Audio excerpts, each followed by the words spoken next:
Hello అండి. శ్రీమాత్రే నమః. మనకి సంపద నశించిపోవడానికి గల కారణాలు ఏమిటి అని చాలా తెలుసుకున్నాం కదా. వాటిల్లో ముఖ్యమైనవి కొన్నండి. చాలామంది కూడా ఇంట్లో లక్ష్మీదేవి అనేది నిలవ ఉండదండి.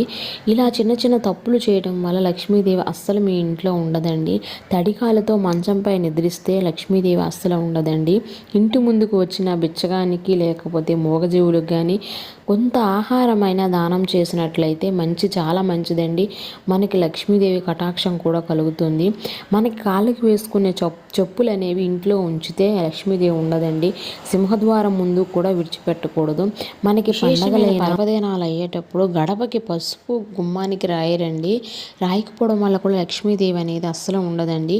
మనకు చదువు చెప్పే గురువును కూడా మనం దూషించరాదండి. అలా దూషించినట్లయితే గురుదోషం కలుగుతుంది. ఆరోగ్యం కూడా నశిస్తుంది, సంపద కూడా నశిస్తుందండి.